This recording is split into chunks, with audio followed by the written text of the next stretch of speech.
This is the story of a painting that has been deceiving us for nearly 400 years, starting with the name. It is called The Night Watch.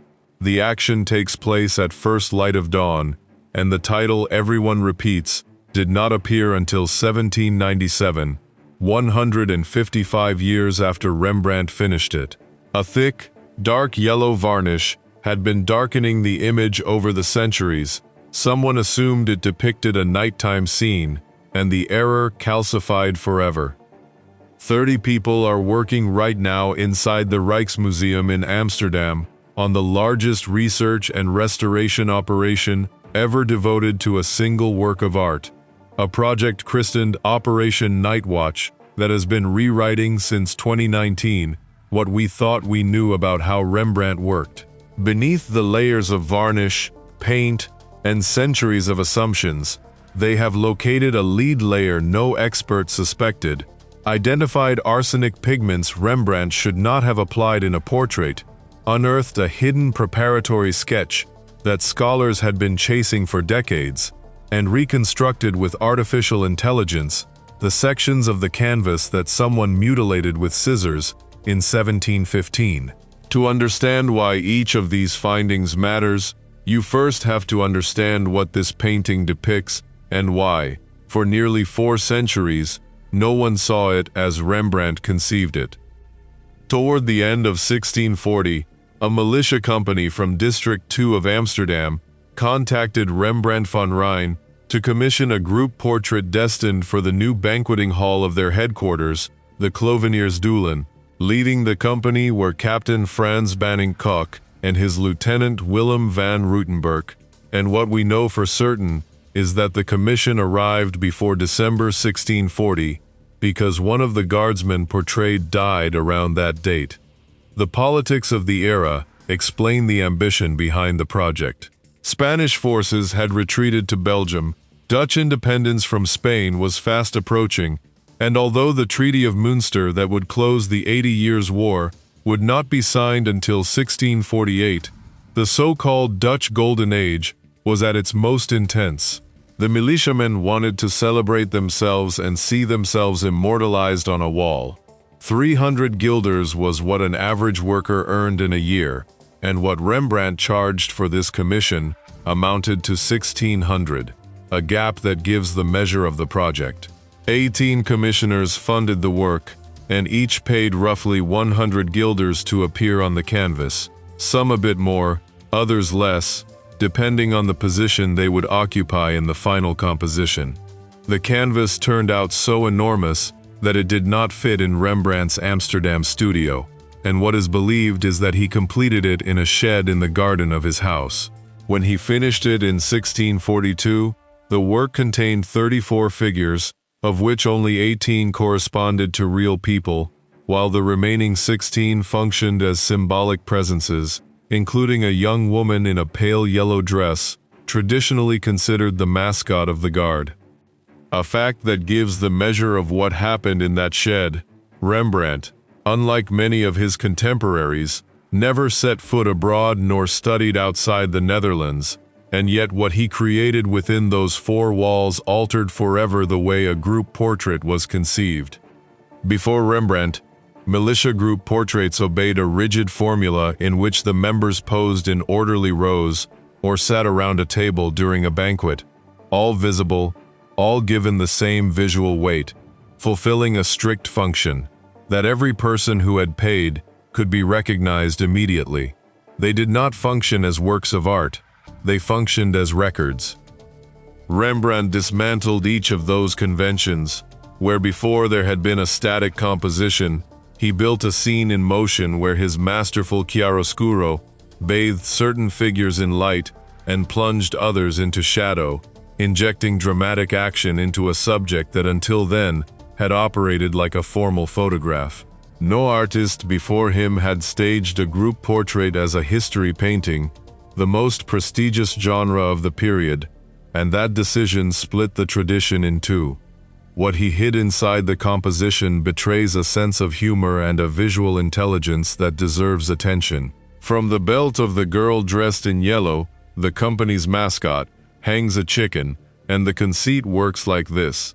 The arquebusiers, Koch's militia, bore 2 bird claws on their coat of arms, because in Dutch, the sounds of clover, arquebus, and klauw, claw, are similar. Rembrandt interwove that loaded symbolism with reality by also placing the company's silver drinking horn on the same figure. The captain's colors were not left to chance either.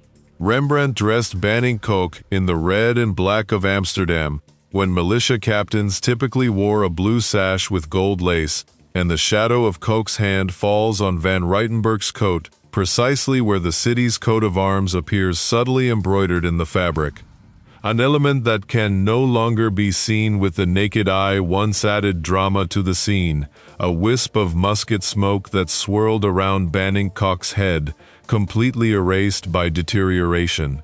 The Operation Night Watch scan showed that Rembrandt tried to prevent that degradation with a brown quartz paint ground, an effort that failed but reveals how much the fragility of certain materials worried him. And those materials deserve attention in their own right. Carmine produced by crushing cochineal insects, lead white, lead tin yellow that produced a lemony tone, smalt made from crushed cobalt glass, and arsenic to add depth to orange and gold tones. We will return to the arsenic later, because that piece of data became one of the most striking findings of Operation Night Watch. Certain art historians interpret the entire scene as a light pictorial joke, a kind of pantomime in which 18 militiamen gallantly perform the art of civic defense. The painting has come to symbolize European democratic values, although Rembrandt's intention was unlikely to have aimed at anything so solemn. In 1715, something happened that admits no repair. Someone decided to move the painting to Amsterdam's town hall. The canvas did not fit through the doors, and the solution was to cut it on all 4 sides. The strips of cloth apparently vanished.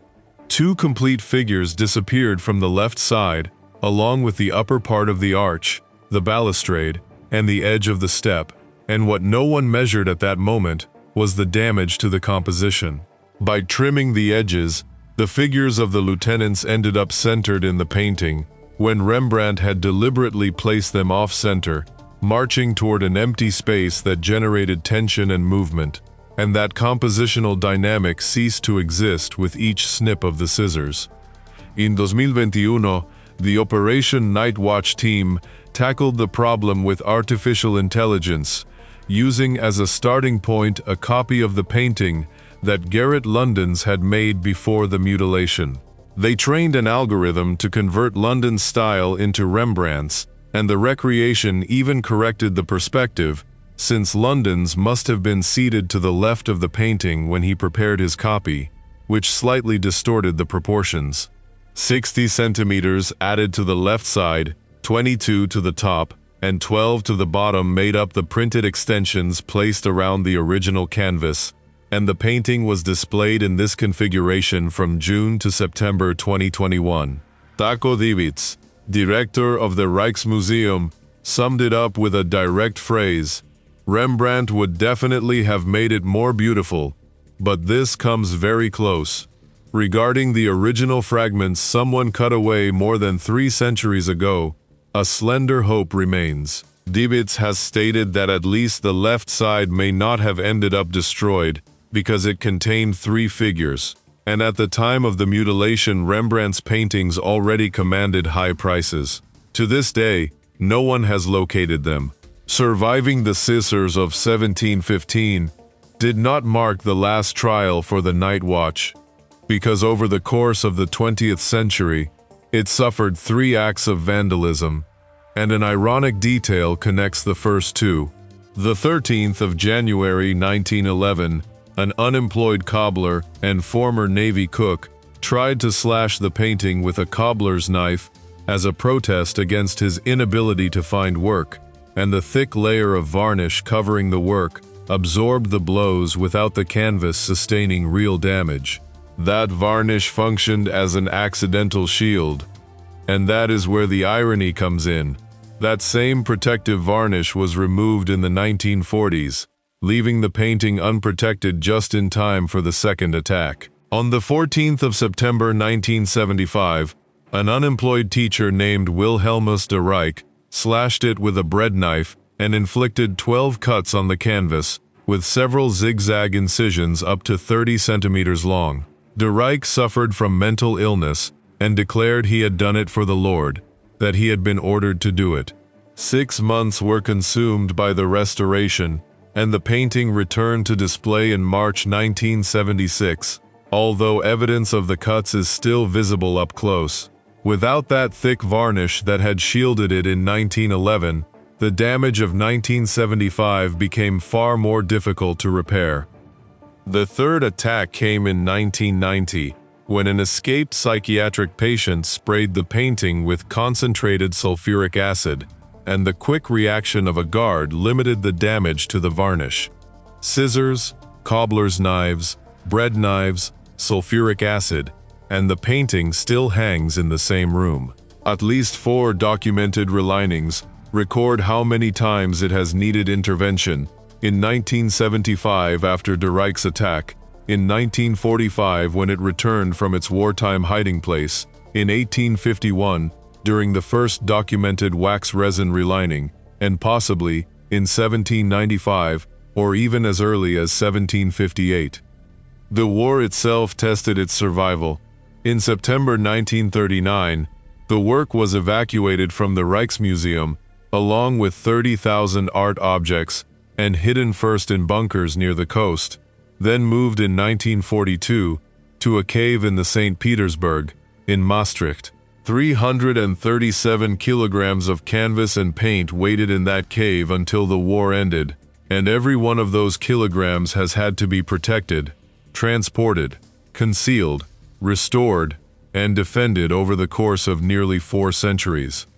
In the summer of 2019, the Rijksmuseum launched Operation Night Watch, the largest research and restoration operation ever devoted to a single work of art, with a team of 30 people, equipped with the latest available technology.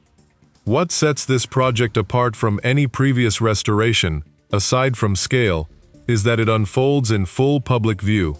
A glass chamber designed specifically to house the Night Watch allows visitors to witness the microscopic precision with which the researchers address every centimeter of the painting, and those visitors are not few.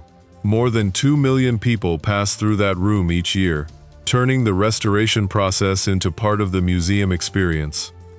AkzoNobel serves as the principal partner of the project, and the collaborating institutions span several countries: the University of Amsterdam, Utrecht University, the University of Antwerp in Belgium, the Royal Institute for Cultural Heritage in Brussels, and the DESI Synchrotron in Hamburg, Germany. The 13th of May 2020 brought the first public milestone when the Rijksmuseum released a 44.8 gigapixel digital image of the painting. 528 separate photographs made up the final image, arranged in 24 rows of 22 shots each, digitally stitched together with the help of neural networks, and the result allows any area of the canvas to be magnified until the microscopic cracks in the pigment become visible. That ultra-high-resolution image served as the starting point. The truly unexpected lay waiting beneath the surface. The hidden preparatory sketch, published in 2021, inaugurated the series of major findings. Scholars had long suspected that a work of this scale and complexity demanded a preliminary drawing. A radiographic examination in the 1970s tried to find it without success, and the breakthrough finally came through macro X-ray fluorescence. 56 macro XRF scans map the chemical elements present across the entire painting, and the key lay in isolating the calcium contained in the beige paint Rembrandt used to outline his composition. The only known instance of the artist applying this type of preparation, a finding the team christened a calcium map. That same analysis uncovered another surprise. The element maps revealed that Rembrandt painted decorative feathers into the image and then decided to suppress them. The reasons remain in the dark, What those changes do provide is direct access to his thought process as he worked, editing the composition on the fly. During the restoration, a finding of an entirely different nature emerged. Curator Anne Lenders noticed that the dog appearing in the painting seemed modeled after an illustration by Adrien van de Venne, and X-ray analysis confirmed the similarities between the two animals. Rembrandt copied the dog from another artist. What no one anticipated arrived in December 2023, when the journal Science Advances published what is probably the project's heaviest discovery. While analyzing tiny paint samples, the researchers found that Rembrandt covered his canvas with a lead-based mixture before laying down the first brushstroke, something that did not appear in any other work by Rembrandt or his contemporaries. Frederik Brouwers, research scientist at the Rijksmuseum, detailed it thus: "They found large quantities of lead in the dark background, especially in the upper part, where one would not expect these pigments to be present, and in the samples, it was clearly visible that the lead appeared before the quartz clay ground." The hypothesis is that Rembrandt mixed hot linseed oil with powdered lead oxide to shield the canvas against mold and moisture, knowing the painting would hang on a damp wall in the town hall. He designed the protection before he began to paint. July 2024 brought the fourth discovery, when the journal NPJ Heritage Science published the detection of pararealgar and semi-amorphous pararealgar in the work, pigments containing arsenic that until then had been used only in still lifes. Rembrandt applied them in a portrait, and that makes him a pioneer of the use of arsenic-based pigments in this genre. Professor Cohen Johnsons of the University of Antwerp noted that this research opens new avenues regarding the reactivity of historical pigments and the preservation of heritage. And here is where the matter becomes even stranger. A compound that appeared in the analysis had never been detected in a historical painting before, since lead formats had only been reported once, in 2020, in recent model paintings, not in centuries-old works. Each of these findings dismantles a different assumption. The lead layer demonstrates that Rembrandt thought about long-term conservation before he began to paint. The arsenic pigments confirm that he experimented with materials his contemporaries did not apply in portraits. The preparatory sketch proves that the composition was planned with a level of detail no one had been able to confirm until now, and the suppressed feathers reveal that he edited the painting as he worked, making aesthetic decisions on the fly. November 2024 marked the start of the second phase of Operation Night Watch, with 8 restorers dedicated to removing the varnish applied during the 1975 restoration, the one carried out after the bread knife attack by Wilhelmus de Rijk. The method involves placing a special type of tissue prepared with a solvent against the surface of the painting for a short and limited time, and the team has warned that during the process, the painting will look very gray and dull, regaining its vibrancy only when the new varnish is applied.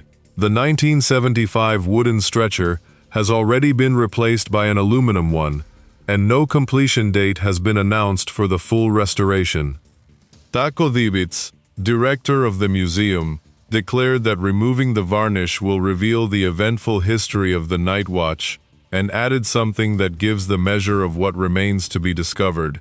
Despite working at the Rijksmuseum for 17 years, he had never seen the upper part of the painting. Not even the director of the museum where Rembrandt's most celebrated work hangs knew it in full. $410 million were consumed by the Rijksmuseum renovation that culminated with its reopening in 2013, after a decade of construction, and when the director described the building, he defined it as a museum built around the Night Watch. Over a career spanning nearly 5 decades, Rembrandt created approximately 350 paintings, 300 etchings, and 100 drawings, and of all those works, this one is still releasing secrets. We began this video by saying that the Night Watch has been deceiving us for nearly 400 years. The name does not match reality, it does not depict the night, it does not describe a watch. The central figures did not occupy the center. The feathers he painted ceased to exist. The varnish that darkened it gave it a false title, and the scissors that trimmed it altered its composition. Beneath all of that, a lead layer no one suspected had been silently protecting the canvas since 1642. Operation Night Watch is stripping away layers of varnish, layers of paint, layers of assumptions, and what appears underneath outlines an artist more calculating, more experimental, and more conscious of posterity than 400 years of art history had assumed. See you in the next video.